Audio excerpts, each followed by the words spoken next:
Hey guys, uh, great game. Sorry I missed Chicago. I was doing an event, the con. I was doing an event, so I totally missed last week. I didn't do the pre-video. I didn't do the video after the game. We killed Chicago, but it's not a very good team, so I wasn't like excited. I'm just happy they won. Still kind of busy because of the event. All this week I was busy, so I didn't do a pregame, but I'm back. I'm very excited. We beat an old rival, so I'm pretty excited that we're 3-1. Technically because of Williams' mistake, and he did it again today, not getting out of bounds. I mean, he runs all the freaking side to the field, right? He runs all the way. He gets a block from Beasley, right? And instead of going out of bounds, he cuts. It's like, what? So we used a timeout. Luckily, we had timeouts, okay? So, and we were able to score and whatnot, so we tied the game 14-14. So that's fine. Nothing happened. But what's this with this guy? I mean, get out of bounds, you dumbass. But, all right. Moving on, I saw great stance by the defense, okay? Excellent interceptions at crucial times, sacks, or tackles for loss. No fumbles, but that's fine. We're improving. So the offense is improving and the defense is improving. I'm still trying to not get as mad every time Doug Free makes a mistake, because he's part of the old offensive line who was supposed to be the best from the old offensive line, and all I see is mistakes. He makes some blocks and everything, but every time I get the feeling he's gonna get beat, he gets called for a holding. So I don't want him anymore. But maybe I'm wrong. Maybe he could, that doesn't happen as often. But I always see at least one holding call from Doug Free in every single game. All right. So that being said, Elliott, Shango, if you're watching, you were right. We're back. It sucks that Romo's not there. I would put him in as soon as he can, or at least 1 or 2 weeks after. I would put Romo back, and it's his job to lose, because we now have our quarterback for the future. Yes, we are not missing him right now. We're 3-1. He's making a case for himself, whatnot. But we have the Vikings, we have the Eagles, and that being said, those two could easily turn into a loss. The good thing is Wentz is also a rookie, so it's not like he's immune, right? It's gonna be a battle of the rookies, right? But I'm just saying there are some good teams, so I'm not expecting him to win out. I would give the job back to Romo because he needs to lose that job. He's still a very good quarterback when healthy. If he gets injured, no sweat, we got Dak. If he retires after this season, let's say, no sweat, we got Dak. He showed that he's the future franchise quarterback when that time comes. But technically, we didn't get rid of Danny White until he retired. And if this is the new Danny White, Romo's the new Danny White, because he took us to the playoffs, but he couldn't do anything. And he's gonna be, there without a Super Bowl. Then I can live with that, but let him leave decently. Don't take his job on an injury. And it happens more than once in the NFL, so I can understand that. But I'm saying give him his chance to keep his job at least, right? We have two good quarterbacks. How long did Rodgers spend on the bench behind Favre? And we're talking about Favre, Mr. Gunslinger, right? So I'm just saying, what's the rush? Don't go crazy. Unless Romo can't perform, there's no reason to bench him.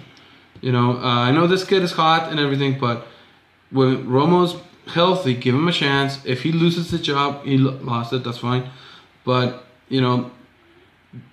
leave Romo, because the latter part of the games at the end of the season, those are divisionals. They matter a lot, and they're going to show this guy new things, But Romo has seen everything. So at the end of the season, Romo might be a safer bet. Okay, than Prescott. And you don't want to set up this guy for failure.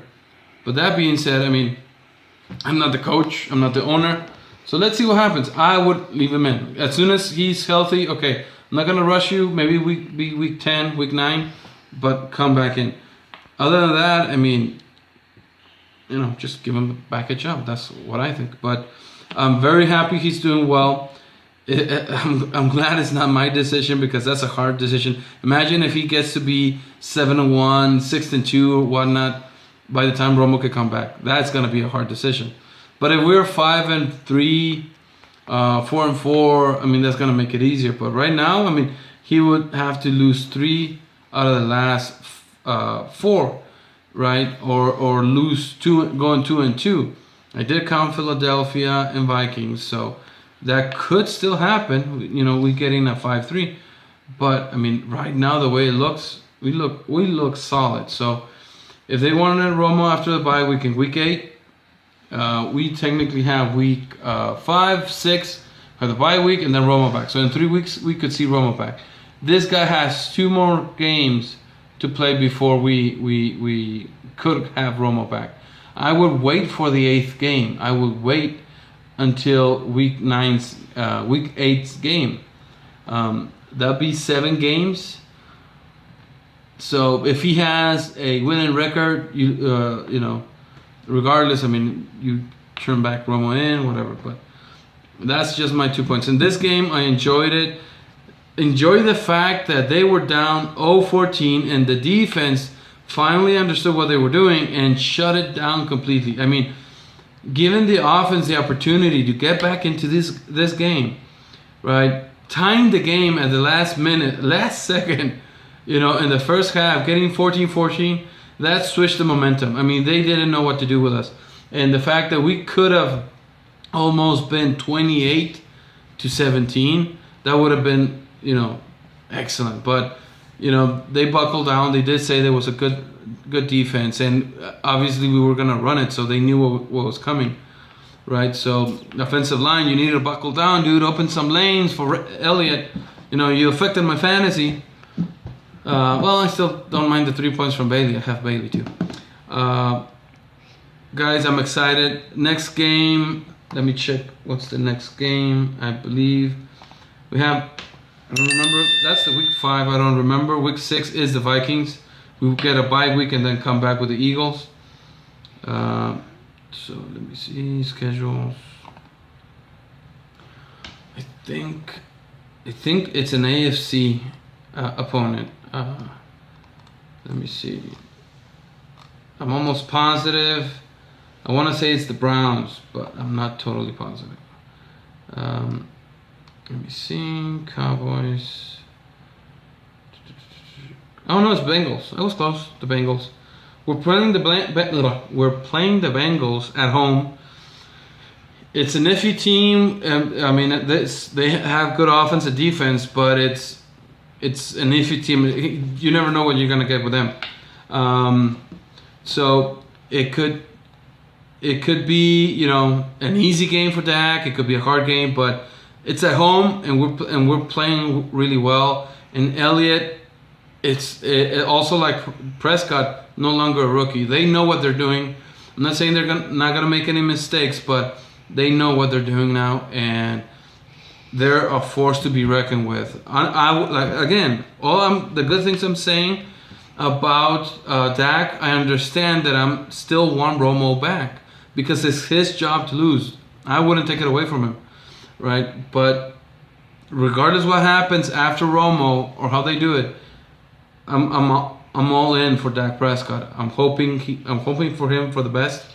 In these 2 games or maybe 3 before Romo comes back. He is going to show the world that when he is the full-time starter, he is the number 1 quarterback of our team. Be careful, So let's see what happens with the Bengals. I'm willing to say we would win.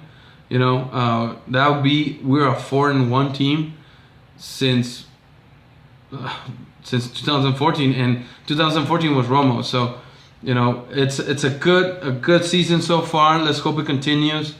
Let's minimize the drama, and let's hope Des Bryant gets well fast. Butler, I love you, man. You came in when we needed you, and you did a good job. Don't taunt, you jackass. Don't taunt.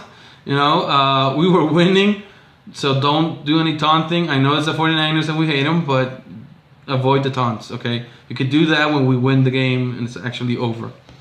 All right, guys, that's basically that's it for me. No TCC, J Watt, Changol. You guys, I follow you like crazy, so I'll see your videos, see what you saw that I didn't see. I loved our run game. I love our defense. So let's keep building on that, getting better, and talk to you guys later. See ya.